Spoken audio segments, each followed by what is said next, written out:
بسم اللہ الرحمن الرحیم۔ دوستو، کوثر قائم خانی پاسمی یوٹیوب چینل سے آپ کے ساتھ آج بروز ہفتہ اور ایک بہترین پاکستان اسٹاک ایکسچینج کے ہفتے کے اختتام کے بعد آپ کے ساتھ ہوں۔ پہلے تو میں آپ دوستوں سے یہ کہوں گا کہ اس چینل کو سبسکرائب کریں، اسی کے ساتھ فیس بک پہ پاسمی کے نام سے فیس بک پر گروپ ملے گا، اور آج سے ٹویٹر پہ بھی کوثر قائم خانی کے ساتھ آپ جڑے رہ سکتے ہیں۔ کل جیسے میں نے کہا تھا، ہم نے بات کی پورے ہفتے پاکستان اسٹاک ایکسچینج کی کارکردگی کے حوالے سے، جو ایک تاریخی کارکردگی تھی جس نے 74 سالہ ریکارڈ توڑے، 2 دن کے اندر 2 ریکارڈ نئے قائم کیے۔ والیوم کے حوالے سے ایک دن 1.56 ارب شیئرز کا کاروبار، اور دوسرے دن ہی جو 74 سالہ سب سے ہائیسٹ والیوم کا ریکارڈ تھا اسے 24 گھنٹے کے اندر دوبارہ بریک کیا، اور 4 سال کے بعد پاکستان اسٹاک ایکسچینج 47,000 کے ایک نفسیاتی 100 انڈیکس کو عبور کر کے 47,126 پر بند ہوئی۔ تو یہ بہت اچھا، بالخصوص رول اوور ہفتے کے حوالے سے۔ لیکن کل میں نے آپ سے کہا تھا کہ میں 2-3 چیزیں ہیں جن کے اوپر میں کل بات کروں گا، جس میں ایک تو والیوم کے حوالے سے کچھ مجھ سے ذاتی واٹس ایپ پر کچھ دوستوں نے سوال پوچھا تھا کہ والیوم میں سارا کچرے شیئر کو دکھا کر اور مارکیٹ کو بڑھایا جا رہا ہے۔ تو میں نے ایک تو سب دوستوں سے کہوں گا کہ کوئی بھی کیوری ہوتی ہے تو کمنٹس کے اندر پوچھ لیں، تاکہ سب اس سوال سے بھی باعلم رہیں، اور پھر جواب بھی اسی طرح سے ہم ایک دوسرے کے ساتھ شیئر کرتے رہیں گے۔ دوسرا ایک اہم چیز تھی کہ پاکستان کی جی ڈی پی گروتھ نے بہت انبلیویبل رزلٹ دیے ہیں، جو پچھلے سال نیگیٹو -0.5 نیگیٹو تھی، اور لوگوں کی توقعات 1 سے 2% جی ڈی پی گروتھ کی تھی، اس نے بہت زبردست کم بیک کیا، اور 3.94% جی ڈی پی گروتھ نظر آئی ہے، جس کے اوپر باہر پوری دنیا نے اس کو مانا، لیکن ہمارے اندر سے کچھ شکوک و شبہات پیدا کیے جا رہے ہیں، جس کے اثرات بڑے منفی ہمارے ملک کے اوپر بھی پڑتے ہیں، اکانومی میں بھی پڑتے ہیں۔ اور تیسرا ایک اہم ایشو جس کو پورا پاکستان لگاتار سن رہا ہے، اور خاص کر کے مین اسٹریم میڈیا پر مہنگائی کے حوالے سے گزشتہ 6-7 ماہ سے لگاتار باتیں ہو رہی ہیں، تو میں نے سوچا کہ اس کے اوپر بھی کچھ تھوڑی سی باتیں کر لیں۔ پہلی چیز تو آتا ہے کچرا شیئر کے حوالے سے جو بات کی گئی۔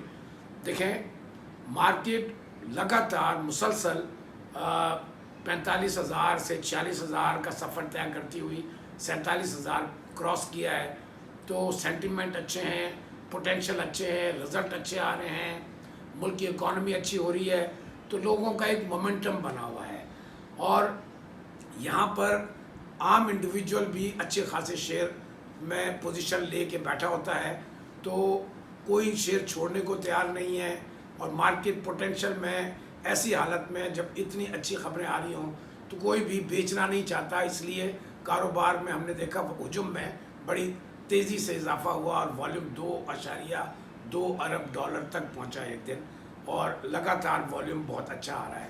تو ایسی صورت میں ہوتا یہ ہے کہ سینٹیمنٹس کو جب تیزی میں ہو تو پھر کچرا ہو یا اچھا ہو، ہر شیئر میں لوگ انویسٹ کرتے ہیں، اور خاص کر کے جیسے ہم نے بات کی کہ WTL ورلڈ کال جو ہے بہت ٹیکنالوجی کے حوالے سے اچھے رزلٹ آ رہے ہیں، تو یہ بھی اسی کیٹیگری میں آتا ہے۔ تو جب سارے چلے ہیں، ٹیلی کارڈ چلا ہے، ہم نے دیکھا TRG چلا ہے، ایونسیون چلا ہے، تو پھر اب دیکھتے ہیں کہ لوگ پھر پوٹینشیل دیکھتے ہیں کہ اب وہ بیونڈ بائنگ ہو گئے، تو ان میں انویسٹ کرتے ہیں، جس کی وجہ سے اس میں انٹرسٹ آیا، اور والیوم ایک بہت بڑا تیزی ہم نے دیکھی۔ تو اس میں کوئی ایسی غیر فطری بات نہیں ہے، یہ ہمیشہ دنیا بھر کی مارکیٹ میں ایسا ہی ہوتا ہے۔ اس کے بعد ہم آتے ہیں منفی پروپیگنڈا کے حوالے سے۔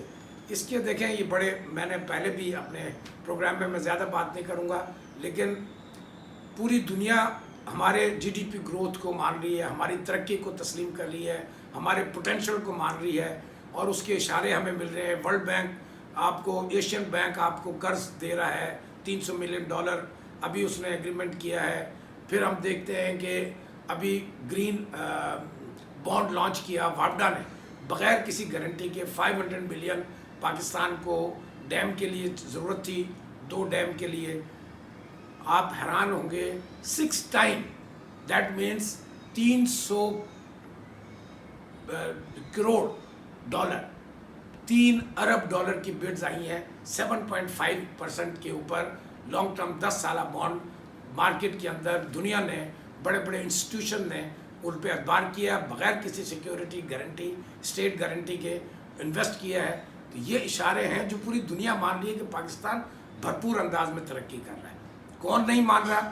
بدقسمتی سے چند ہمارے اپوزیشن میں سیاستدان سیاست کریں، ہم اس میں نہیں پڑھتے، لیکن سیاست کی بنیاد کے اوپر آپ ملک کو نہ رگیں دیں، آپ ملک کا تاثر دنیا بھر کے اندر غلط نہ کریں۔ یہ میرا نقطہ تھا جو میں اٹھانا چاہتا تھا، اور اس کی نشانی آپ نے دیکھی کہ ابھی ایک دن پہلے heart talk, B B C کا ایک بڑا مشہور پروگرام ہے جو دنیا بھر میں دیکھا جاتا ہے، ہمارے انفارمیشن منسٹر فواد چودھری اس ہارٹ ٹاک کے اندر انہوں نے بھی پوائنٹ اٹھایا کہ جی آپ کی جی ڈی پی گروتھ ایسے کیسے آ سکتی ہے، آپ کے اپنے لوگ نہیں مان رہے ہیں۔ دیکھیں، ہمارے لوگوں کو کوٹ کر کے دنیا پھر ہمیں گندا کرتی ہے، اور اس کا تاثر عام آدمی کے نفسیات پہ بھی پڑتا ہے، مورال ڈاؤن ہوتا ہے، بزنس مین کا بھی، عام آدمی کا بھی۔ تو میری گزارش یہ ہے کہ اگر کوئی، میں غلط کسی حکومت کو بھی سپورٹ نہیں کرنا چاہیے، لیکن اگر دعویٰ آ رہا ہے کہ 4% گروتھ آ رہی ہے، اگر میں اس سے اختلاف کر رہا ہوں تو میرے پاس سالڈ ریزن ہونے چاہیے اس کلیم کو۔ ہمیں اشاریہ کیا مل رہے ہیں؟ ایگریکلچر گروتھ بہترین اضافہ ہوا، لارج اسکیل مینوفیکچرنگ میں بہترین اضافہ ہوا، کار سیل ٹریمنڈسلی بڑھی ہیں، 41% اضافہ ہوا ہے۔ آپ حیران رہ جائیں گے، میں آپ کو فگر دیتا ہوں، 1,26,679 یونٹ بکے ہیں 10 ماہ میں، جو کہ پچھلے سال کی نسبت تقریباً، جو کہ 85,330 تھے، دیٹ مینس 41% اضافہ۔ اس کے اندر بریک ڈاؤن میں ہم جائیں تو ٹریکٹر 62% بڑھے ہیں، خریداری ہوئی ہے۔ کون خرید رہا ہے؟ زراعت کے شعبے میں، ایگریکلچر میں۔ یہ انڈیکیٹ کر رہا ہے کہ ایگریکلچر میں بہت اچھے رزلٹ آ رہے ہیں، لوگوں میں خوشحالی آ رہی ہے، کراپس کے اچھے ریٹ ملے ہیں، پالیسیز اچھی چل رہی ہیں، 62% ٹریکٹر کی خریداری میں اضافہ ہوا ہے۔ یہ کسی بنگلوں میں بیٹھ کے لوگوں نے نہیں لیا ہے، کھیتوں کے اندر کام کرنے والوں نے لیا ہے۔ لائٹ وہیکل 57% اضافہ ہوا ہے، کارز 48% اضافہ ہوا ہے۔ پھر تھری ویلر آپ دیکھیں گے، ایک لو مڈل کلاس کا بندہ لیتا ہے جو اس کو عام طور پہ کمرشل پہلو میں استعمال کرتا ہے، اس کے اندر 34% اضافہ ہوا ہے۔ ٹرکس جب خریدے جاتے ہیں تو آپ اندازہ کریں، موومنٹ، سامان کی طلب اور رسد، اس کا فائدہ ہوتا ہے۔ 7.7% اضافہ ہوا ہے اس کی خریداری میں، اور بسز میں 5.6%۔ یہ سارے انڈیکیٹر دے رہے ہیں کہ خوشحالی کی طرف ہم گامزن ہیں، لوگوں کا اعتماد بڑھا ہے، لوگوں کے پاس پیسے آئے ہیں۔ کاریں جب کار سیلز 41% اضافہ ہوا ہے تو ترقی کی بنیاد پہ ہوا ہے۔ اور آپ یہ ذہن میں رکھیں کہ اس کا میں مہنگائی سے بھی ریلیٹ کروں گا کہ اس کا کیا رشتہ ہے۔ اس کے بعد پھر ہم دیکھتے ہیں اسپیشل اکنامک زون رشکئی آپ کا شروع ہو گیا ہے، ہیوی 36 کروڑ ڈالر کی چائنیز انویسٹمنٹ آ رہی ہے۔ لوگ زمینیں اس کے لیے حاصل کرنے کے لیے تگ و دو کر رہے ہیں۔ 100 ارب روپے پرائم منسٹر نے یوتھ کے لیے مختص کیے ہیں۔ اس کے بعد 5 NSA، ایک اس سے ریلیٹڈ یہ ہے کہ ہماری پالیسی 74 سال میں پہلی بار چینج ہو رہی ہے، جو ہم defence based geo strategical grounds پر دنیا بھر میں کھیلتے تھے کہ جی پاکستان صرف سیکیورٹی ایک پیراڈائم ہے جہاں پر پاکستان کو جب ضرور استعمال کرنا ہو تو آپ استعمال کر لیں، کچھ پیسے دیں اور چلے جائیں۔ ابھی 21 مئی کو موحد یوسف، ہمارے نیشنل سیکیورٹی ایڈوائزر جو ہیں، انہوں نے امریکن کاؤنٹر پارٹ سے میٹنگ کی ہے 21 مئی کو، آج سے ایک ہفتہ پہلے تقریباً۔ اور واضح پیغام دیا ہے کہ پاکستان ایک نئی راہ پر چلا ہے. اب Pakistan geo strategical defence based economy نہیں ہے یا کنٹری نہیں ہے. پاکستان اب اکنامک اسٹریٹجیکل پارٹنر کے طور پہ کام کرنا چاہتا ہے, کاروبار کی شرائط پہ کام کرنا چاہتا ہے. یہ ہے پالیسی چینج. اور پھر large scale manufacturing, small entrepreneurship کی جیسے میں نے آپ بات کی, اس سے کیا ہوگا, لاکھوں جاب کریٹ ہوں گی. کنسٹرکشن انڈسٹری پہلے ہی بوم کر رہی ہے, زراعت بھی اس کی ہم قدم چل رہی ہے, انڈسٹریل سیکٹر ساتھ چل رہا ہے. اب آپ مجھے بتائیں 4% کچھ بھی نہیں ہے. اگر اس پیس پہ چلیں گے تو میں امید کرتا ہوں کہ اگلے سال, جیسے میں نے کل بھی کہا تھا, کہ انشاءاللہ تعالیٰ 5% کو ہم بآسانی کراس کر لیں گے. ہمارے ریزرو میں اضافہ ہو رہا ہے, ریزرو ہمارے ملک کے اندر بڑھ رہے ہیں, امپورٹ میں کمی ہوئی ہے, کرنٹ اکاؤنٹ سرپلس ہمارا مسلسل 10 ماہ سے سرپلس میں چل رہا ہے. تقریباً 1 ارب کے نزدیک $980 ملین سرپلس ہے, کرنٹ اکاؤنٹ سرپلس. یہ ساری انڈیکیٹرز ہیں جو آپ کو, دنیا کو, انسٹیٹیوشنز کو بتاتے ہیں کہ پاکستان کی ترقی کی رفتار بالکل 3.94% گروتھ بالکل جسٹیفائڈ ہے. تو ہم خود اپنے دشمن نہ بنیں غلط افواہیں پھیلا کے بغیر کسی شواہد کے. میرا یہ نقطہ تھا جو میں سمجھتا ہوں کہ میری گزارش ہے ہمارے اپوزیشن لیڈر سے بھی, اور مین اسٹریم میڈیاز کو بھی میری گزارش ہے. میں دیکھ رہا ہوں, دنیا دیکھ رہی ہے, چند پروگرام وہاں پر یہی باتیں ہو رہی ہیں, سوالات اٹھاتے ہیں, لیکن کانکریٹ جواب کوئی نہیں دیتا کہ جی اگر گورنمنٹ نے ایک دعویٰ کیا ہے تو آپ جو ایکسپرٹ ہیں, اگر کوئی انالسٹ جن کا مجھے پتہ ہے اکنامک سیکٹر پہ, میں پچھلے اکنامک سیکٹر کے اوپر پاسمی کے حوالے سے میرا خیال ہے کہ میرے سے زیادہ پروگرام ٹی وی کے اوپر کسی نے نہیں کیے. 850 پروگرام میں نے 2005 سے لے کے 2011 تک کیے ہیں اکانومک بیس کے اوپر. جو آپ انالسٹ بیٹھے ہوئے ہیں, وہ کوئی رپورٹر ہے, کوئی سینئر انالسٹ ہے, وہ اکانومی پہ ایسے بات کر رہا ہے اور اس کو ریجیکٹ کر رہا ہے گورنمنٹ کلیم کو, لیکن اپنی طرف سے کوئی سالڈ نشاندہی نہیں کر رہا کہ جی گورنمنٹ اس جگہ پہ جھوٹ بول رہی ہے. آپ اس میڈیا سے ریلیٹڈ ہیں, آپ تحقیق کریں, اگر گورنمنٹ غلط کہہ رہی ہے تو اس کو ثابت کریں, بیٹھ کر ٹی وی کے اوپر بدگمانی نہ پھیلائیں, میری یہ گزارش ہے. اب میں آتا ہوں ایک اہم نقطے پہ جو 6-7 مہینے سے ایک مسلسل ہم سن رہے ہیں کہ مہنگائی پاکستان کے اندر وہ آؤٹ آف کنٹرول ہے, بالکل آؤٹ آف کنٹرول ہے. لیکن کہاں آؤٹ آف کنٹرول ہے اور کہاں پر اس کے اثرات مہنگائی کے زیادہ پڑے ہیں, اور کہاں اس مہنگائی سے فائدہ ہوا ہے اور کس سیگمنٹ کو فائدہ ہوا ہے. آج اس کے اوپر میں چاہوں گا کہ یہ بہت امپورٹنٹ پوائنٹ ہے. مجھے لگ رہا ہے کہ میں ویڈیو تھوڑی طویل ہوتی جا رہی ہے, لیکن یہ بہت اہم نقطہ ہے جس کے اوپر میں بات کرنا چاہتا ہوں. ہم یہ چیز ساری دنیا اور ہم پاکستانی جانتے ہیں کہ ہماری 65 سے 70% آبادی جو ہے ملک کی وہ دیہاتوں میں رہتی ہے.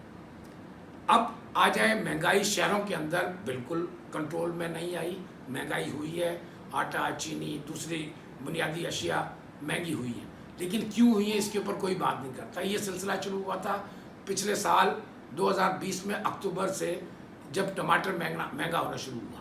تو آپ تھوڑا سا ماضی میں چلے جائیں, پچھلے سال بہت زیادہ بارشیں ہوئیں جس کی وجہ سے کاٹن کراپ ہماری تباہ ہوئی, کاٹن کم پیدا ہوئی, جو ٹارگٹ پورے نہیں ہوئے, جس وجہ سے ہمیں ٹیکسٹائل سیکٹر کو بھی کاٹن امپورٹ کرنی پڑی. ایک یہ فرق آیا. دوسری اہم چیز یہ ہے کہ اکتوبر سے سپٹمبر سے سندھ بالخصوص ٹھٹھا, بدین اور جیمس آباد یہ ایریا ہے جو پورے پاکستان کی ٹماٹر کی ضرورت کو پوری کرتا ہے, اور اتنا زیادہ پیدا کرتا ہے کہ پورے پاکستان کو بھی فراہم کرتا ہے اور ایکسپورٹ بھی کرتے ہیں. بدقسمتی سے پچھلے سال بارشیں زیادہ ہوئیں اور غیر توقع طور پہ غلط ٹائم پہ ہوئی. اب اگر آپ کوئی زراعت کو سمجھتا ہے, بدین اور یہ جو کوٹ غلام محمد جس پرانا نام جیمس آباد ہے, اور ٹھٹھا, یہ بیلٹ دیکھیں گے یہ سلائن بیلٹ ہے. یہاں پر جب بارشیں ہو جاتی ہیں تو 2 مہینے ٹریکٹر نہیں چل سکتا. تو جو کراپ ٹماٹر کی اس بیلٹ سے ٹھٹھا سے آنی تھی اکتوبر میں, اور تقریباً اکتوبر کے آخر یا نومبر میں بدین شروع ہو جاتا ہے, وہ کاشت ہی نہیں کر سکے, جس کی باعث ٹماٹر 200, 250, 300 روپے کلو تک پہنچا. مانتا ہوں اس کے اندر کوئی حکومت کچھ بھی کر لیتی وہ کچھ نہیں کر سکتی. یہ سیدھا سا فارمولا ہے. اس کے اوپر کسی کو الزام دینا میں سمجھتا ہوں بس اپنی تقدیر کو آپ الزام دے سکتے ہیں کہ غیر متوقع بارشیں ہو گئی، زیادہ ہو گئی، اور ٹماٹر کی فصل جو آنی تھی، جو پورے ملک کو اگلے 6 مہینے مارچ اپریل تک سندھ لے کے چلتا ہے، اکتوبر سے لے کر، وہ ٹماٹر نہیں آ سکا ٹائم پر. لیکن پھر اس کے بعد جب بارشوں یہ سیزن ختم ہوا اور اس بیلٹ میں لیٹ ٹماٹر لگا تو پھر ہم نے دیکھا کہ وہی ٹماٹر 25 روپے کی 10 کلو کی تھیلی بکی ہے. دیٹ مینس 2.5 روپے کلو بکی ہے. کسی میڈیا نے اس قوم کو نہیں بتایا کہ اب ٹماٹر 300 روپے سے 2.5 کلو ہو گیا. یہ میرا خیال ہے کہ انٹلیکچوئل بے ایمانی میں اس کو کہوں گا. اب میڈیا کا کام یہی نہیں ہے خالی بتانا کہ جی برائی کو ہائی لائٹ کریں. آپ قوم کے آپ خبریں دیں. اگر ایک چیز کو 6 مہینے سے یا 4 مہینے سے آپ ڈرم پیٹ رہے ہیں کہ ٹماٹر 200 روپے مہنگا، 300 روپے کلو، تو جب وہ 2 روپے 3 روپے کلو اور لوگوں نے سڑکوں پہ پھینکا ہے کہ اس کی قیمت نہیں مل رہی تھی، تو وہ بھی قوم کو بتائیں کہ اب ٹماٹر میں ہم خود کفیل ہو گئے. نہیں بتایا. یہ انٹلیکچوئل بے ایمانی ہے. برائے مہربانی میری ریکویسٹ ہوگی میڈیا سے کہ دونوں رخ بتائیں. ضرور تنقید کریں جہاں غلطی ہے. اگر بارشیں ہو گئی تو کوئی حکومت کچھ نہیں کر سکتی، چاہے وہ صوبائی حکومت ہو چاہے وہ قومی حکومت ہو. یہاں سے مہنگائی کا سلسلہ شروع ہوتا ہے. اب اس مہنگائی کا فائدہ جب ہم دیکھتے ہیں، چینی کے حوالے سے بات ہوتی ہے، بالکل چینی مہنگی ہوئی ہے. چینی تھوڑی سی اس کو یہ کہہ لیں کہ اس کے اوپر انکوائری بھی ہوئی ہے، میں اس بحث میں نہیں جاؤں گا. لیکن آپ یہ ذہن میں رکھیں کہ پچھلے سال جو گنا بکا 2019-20 کا، اس کا ریٹ 130 روپے من کے حساب سے بکا ہے. گروور کو جو ملا ہے 130 روپے سے 160 روپے تک، جبکہ فکس پرائز گورنمنٹ کی مقرر کردہ 182 تھی. اس سال گورنمنٹ نے ریٹ بھی بڑھائے اور گنا اتنا ڈیمانڈ تھی، گنا 300 سے 350 روپے من تک بکا ہے. تو آپ اندازہ کیجئے کہ گنا صرف پچھلے سال کی نسبت اس سیزن کے اندر 100% اس میں اضافہ ہوا ہے. تو وہ آپ کو 50-60 روپے میں چینی کیسے مل سکتی ہے؟ یہ میرا خیال ہے اگر کوئی صحافی ہے، میں بھی اس شعبے سے بہت پرانا منسلک ہوں، 1991 سے میں کالم لکھ رہا ہوں، مسلسل کالم لکھتا رہا ہوں، اخبار کی دنیا سے میں جڑا رہا ہوں، ٹی وی کی دنیا سے جڑا رہا ہوں. ہمارا کام ہے ہم صحیح خبریں فراہم کریں، وہ ہم نہیں کرتے. گنا 100% سے زیادہ قیمت بڑھی ہے ایک سال میں، تو وہ پرانے ریٹ پہ نہیں مل سکتا. 90 سے 100 روپے اس کی جینوئن قیمت ہے. پھر جو بیچنے والا ریٹیلر ہے وہ اپنا منافع رکھتا ہے. تو یہ ہے، لیکن انکنٹرولڈ ہے. اس کے اندر قصوروار ہمارے مافیاز ہیں، کارٹیل ہیں، جو ہمیشہ سے ہیں، اس سال بھی ہیں. گورنمنٹ اس کو روکنا چاہیے، روکنا بالکل اس کی کوتاہی ہے. لیکن بدقسمتی سے یہ مافیاز خالی ایک جگہ منافع خور نہیں ہوتے، وہ پھر پورا سسٹم ہے جس کے اندر ہماری بیوروکریسی بھی شامل ہوتی ہے، ہمارے ہر ادارے اس کے اندر شامل ہوتے ہیں اور ایک دوسرے کے سپورٹو ہوتے ہیں. اسے ختم کرنے میں ٹائم لگے گا اور گورنمنٹ کو چاہیے جلد سے جلد اس کو ختم کرے.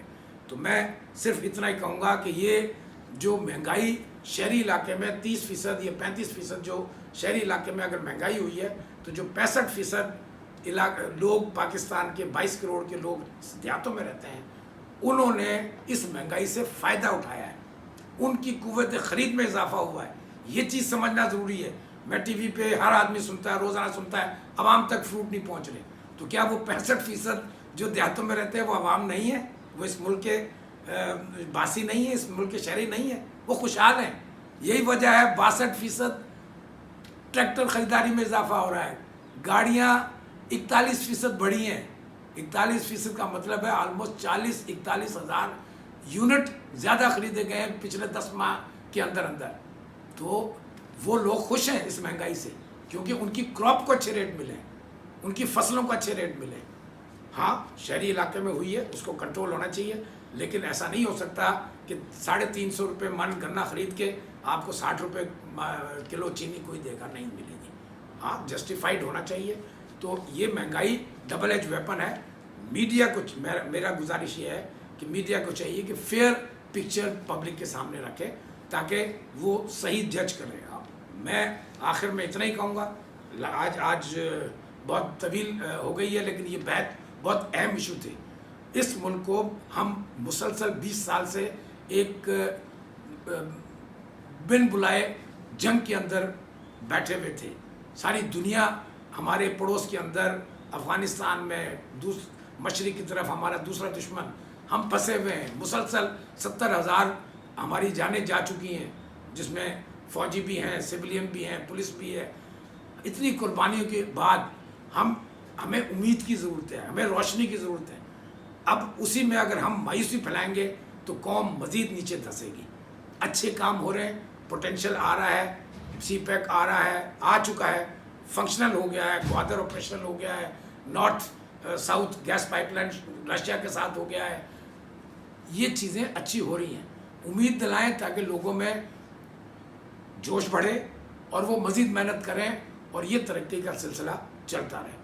جڑے رہیں, سبسکرائب کریں, اور انشاءاللہ تعالیٰ کل میں پھر آپ کے ساتھ ہوں گا. بہت شکریہ. السلام علیکم.